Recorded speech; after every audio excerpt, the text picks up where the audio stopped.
Welcome back. Now we're going to look at some of the theory of how we introduce vector fields in the computation of line integrals. We've already seen how we've integrated scalar functions, regular line integrals, kind of like simplifications from area integrals after we take a derivative. But how do we introduce vector fields? Well, there are a few different ways to reduce a vector down to a scalar, and the most important one is the dot product. And when we saw that back at the beginning of class, we saw it in the form of work.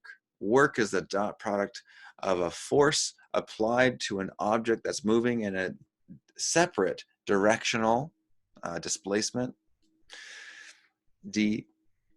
And when we dot them together, we find out how much of the force is effective as it moves along. And the work is maximized when the force and the displacement vector are aligned. They're going in the same direction, have an angle between them of 0, essentially.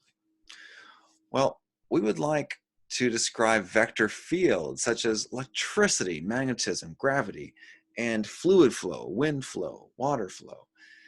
And in those situations, a force is not applied in the same direction for any stretch of distance. It's continually changing all the time.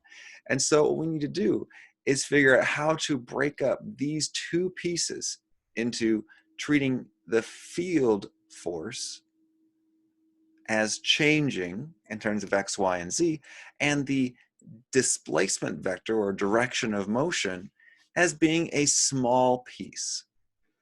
And so that's where our ds comes in again.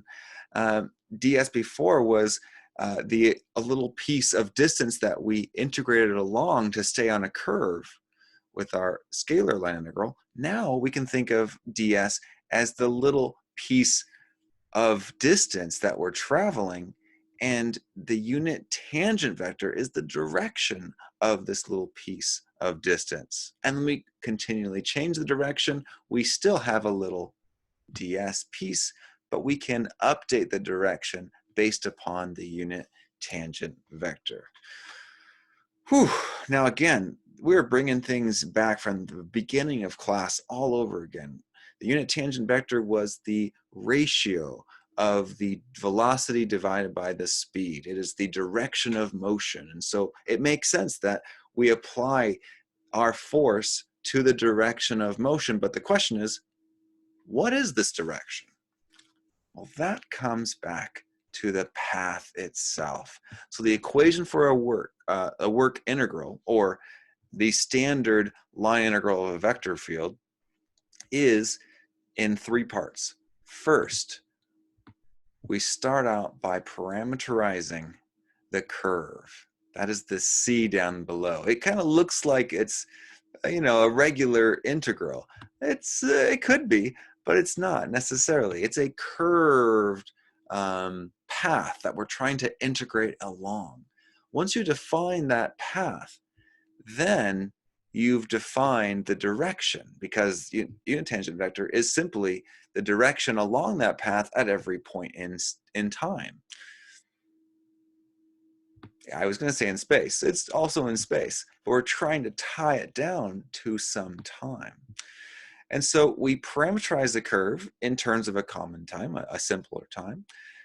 And that allows us to both restrict the vector field to a particular time. So instead of being defined at all points in space, we're just defining it in terms of a curve of points in space. And then we need to scale that differential. In this case, it's not just ds, it's the unit tangent times ds.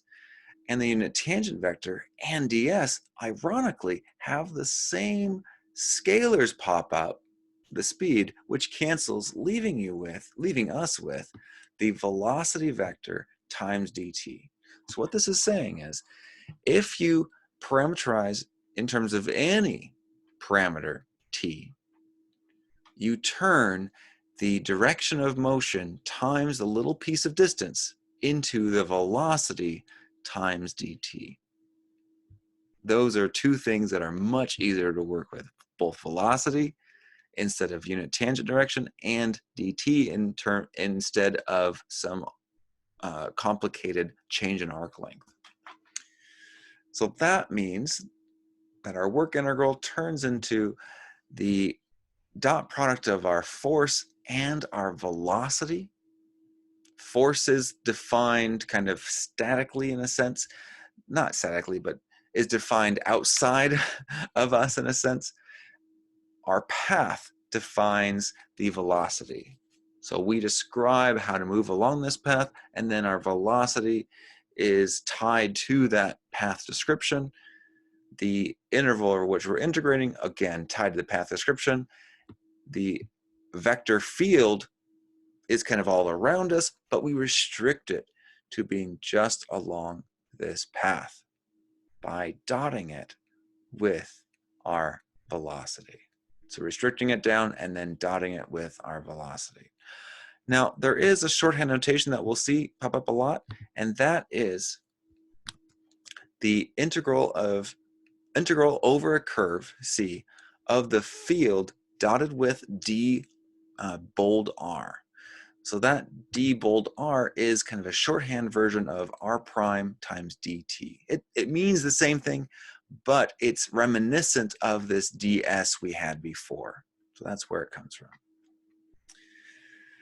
So let's look at an example to flesh this out a little bit. Let's say that we're in a boat on a river. This river is flowing with a local velocity vector field of f equal to a negative y in the x direction and x in the y direction. Fairly simple, 2 dimensions, couldn't be happier, right? Now I want to navigate this boat from the point 2, 0, however my coordinate system is set up, from the point 2, 0 to the point 0, negative 2. Does it matter what path I take? Well, let's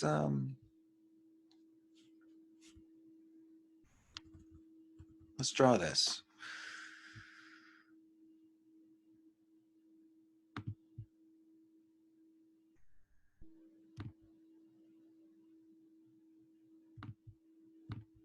So first start with my axes.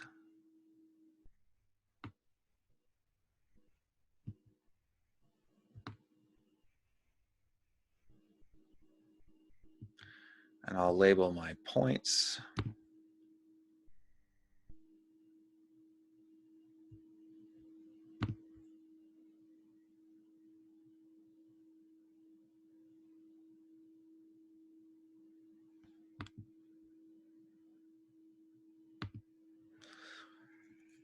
And then, I should say I'll locate my points. I didn't label them very well today.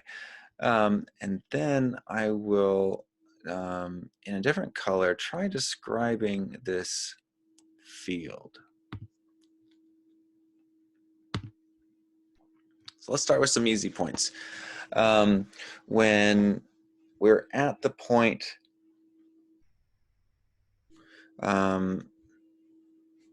2, 0, I plug in x equals 2, y equals 0, and I get the vector, yeah, 2, 0.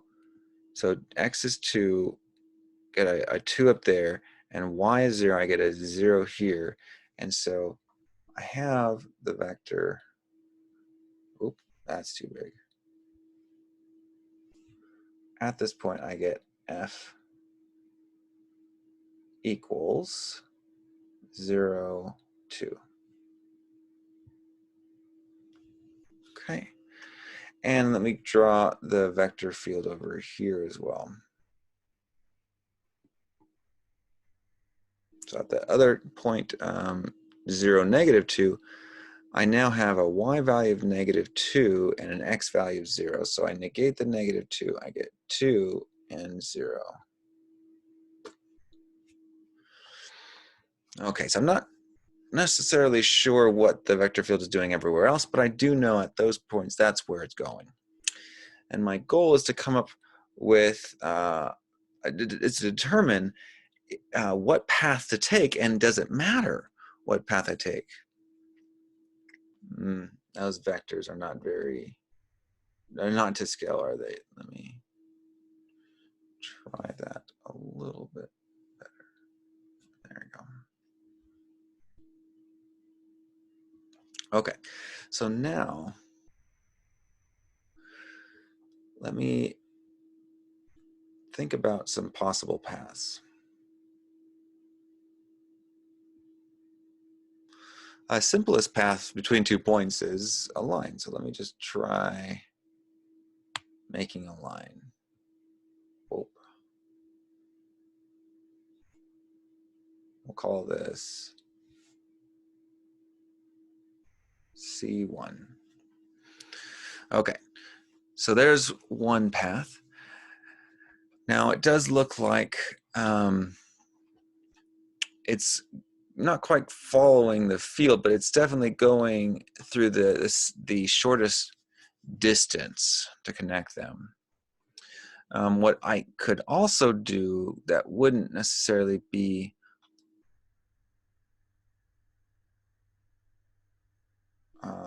quite as short, but perhaps curve around, is to look at the path. Let's do it in orange.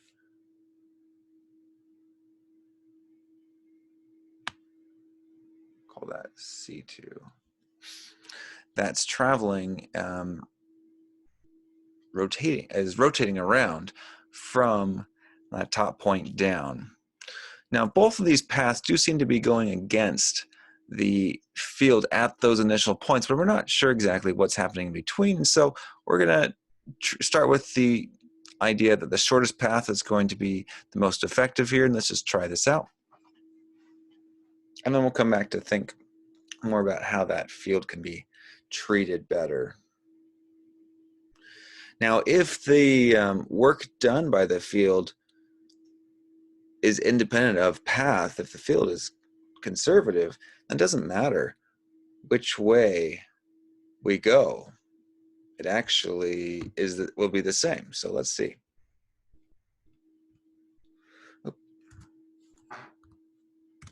Okay, so let's talk about the integral along the path C1. We are parameterizing, and I'll add the actual points so we can see those.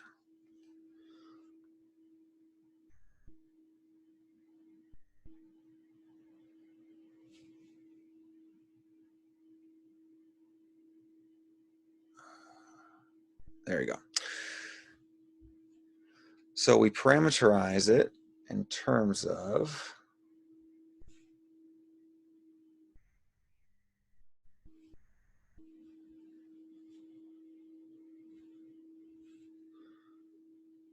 this part right here. Parameterize it. X is 2 minus 2t. It just means that x starts at 2 and then decreases down to 0.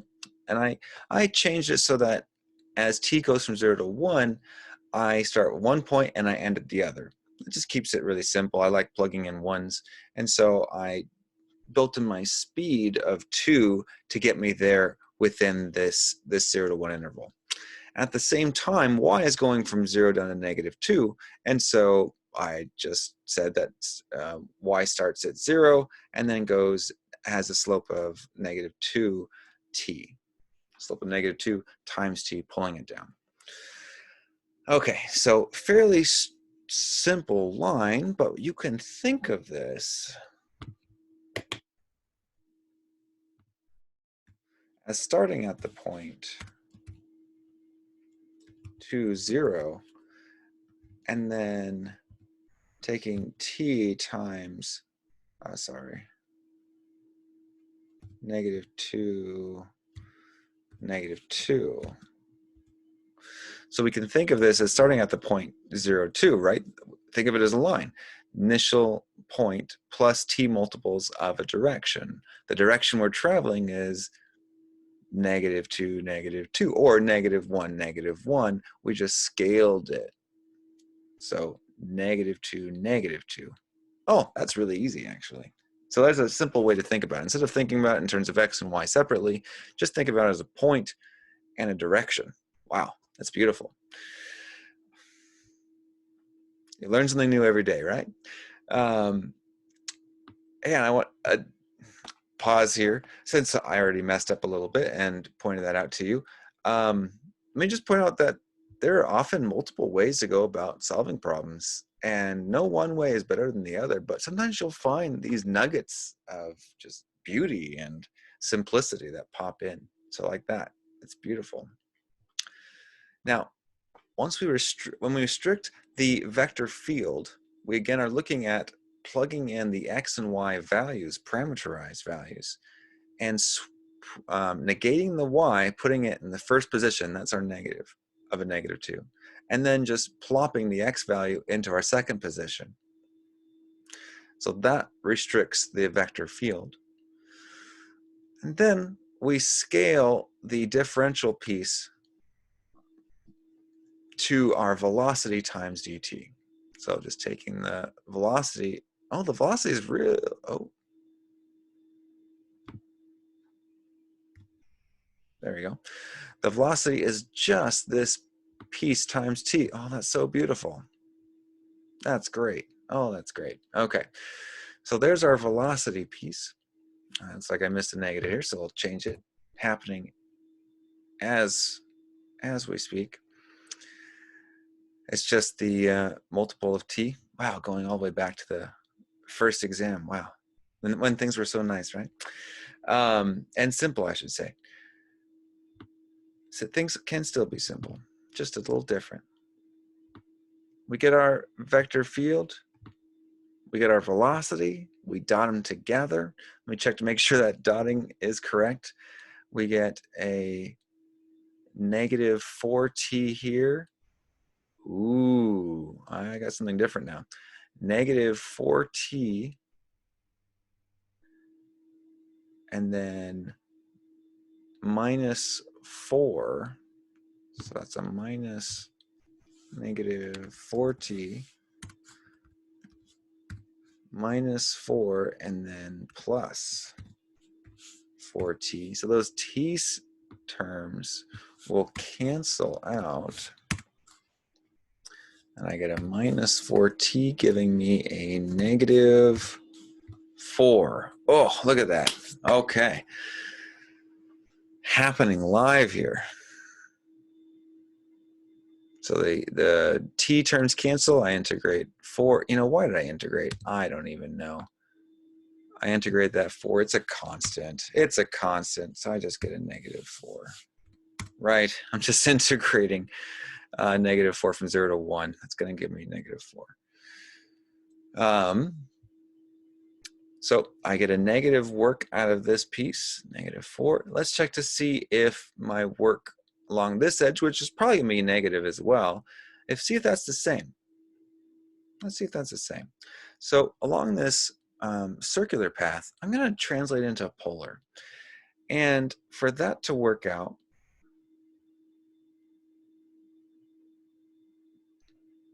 I will do a couple of things here to make some space. There we go. Okay. So along the second path, I'm going to be utilizing the polar directions, polar coordinate directions. And in the book, I want to point out, it has the u hat sub r, but we have already used back when we talked about the gradient, this r hat notation. So I just want to point that out, and that should be bolded because it's a vector. So we have r hat, the radial direction, as being xy divided by the radius, square root of x squared plus y squared. And then the theta hat, or u hat sub theta in the book, will have the negative yx over r, basically swapping these two and negating one of them. The one we negate here is that negative y term. Now, interesting enough, that is exactly the field that we're working with, except it's not divided by r. So we have basically a field that is moving around in the theta direction. So when we parameterize in polar, we first talk about moving around this arc with radius 2. But since we're going backwards, let's say that negative theta is going from 0 to pi over 2, instead of saying that theta is going from 0 to negative pi over 2. That doesn't make any sense. That's backwards. So we'll force the negative angle to go from 0 to pi over 2, and because of that, we will follow not the theta direction, but the minus theta direction. This direction here. Theta goes around. So restricting our field, we got that. We just need to multiply by r to get the same divisor as theta hat. And so our field is moving rotationally in the angular theta direction. And we see that our path we chose is moving opposite of that. So then we scale the differential at the end, and instead of working with the velocity, we simply say, well, we're moving in a circle. And so our ds term will be, here I'll move these in the correct, or I should say, I move these to be in the same order as we had before. Our unit tangent vector, as we talked about over here, that's minus theta hat. Oh, there you go. That's minus theta hat. And then ds is going to be the same as we had in the scalar line integrals. That's r d theta, except r is equal to 2, right? Because we're moving in a circle, that r is fixed. And so we plug those pieces together, and we get our integral from 0 to pi over 2, again, going in the backwards angular direction, computing that integral of the field r theta hat dotted with r d theta times in the minus theta hat direction. Now, there's a lot going on here, so let me parse this out. Theta hat is a unit vector. And when we dot two unit vectors together, we get 1. And so we're checking to see how much of this field is going in this direction. Well, we get everything except it's negative, right? And so we get r times d theta times -1, except that r is equal to 2, so we get a negative r squared d theta, where that r is 2, so that's -4. Now that's very close to the -4 we had up here, except we're not done. We haven't integrated yet. And so when we integrate through from 0 to pi over 2, we get half of that times pi, giving us a -2 pi, which is not the same as the work done along path C1. So we have now computed the work along 2 paths, one which was the shortest distance, and the other one which is fairly close, but moving around with certain symmetry. These do not have the same value, which means that the work done by this river, this velocity field, is dependent upon the path. So we need to find a better path that gets a positive work. Right now, we're fighting against the flow of this river in both example paths. Now, what is the best path that travels with the river? Well, it's kind of obvious, right? It's be traveling in the positive angular direction, because that's exactly what the force is doing. The force is a multiple of theta hat, so let's move in the theta hat direction. Let's move around the circle in the positive angle. So let me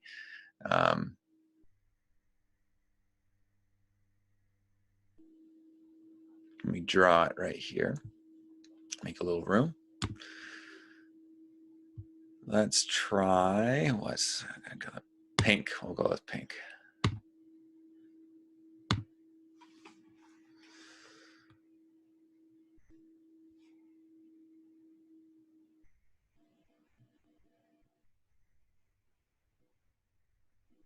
So it turns out that the path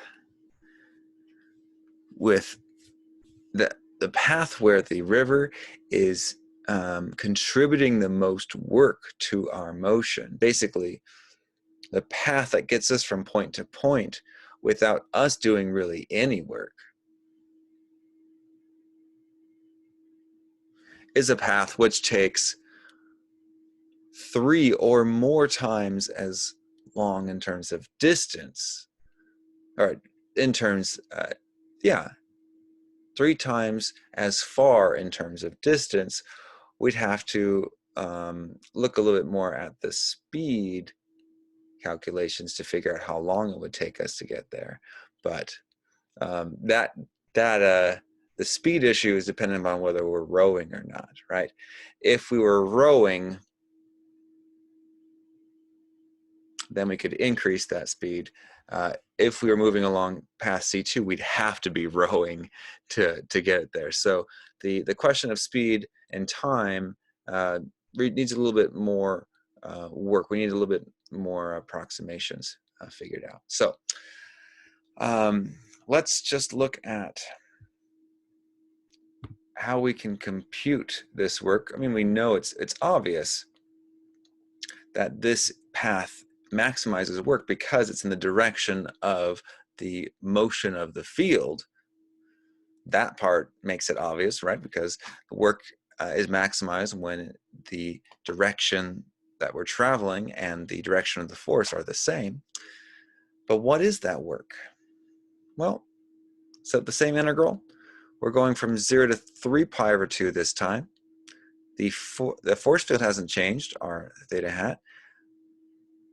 We're still moving around a circle, so r d theta, but now we're moving in the theta hat direction, which means that we dot them together, we still get r4, the r squared.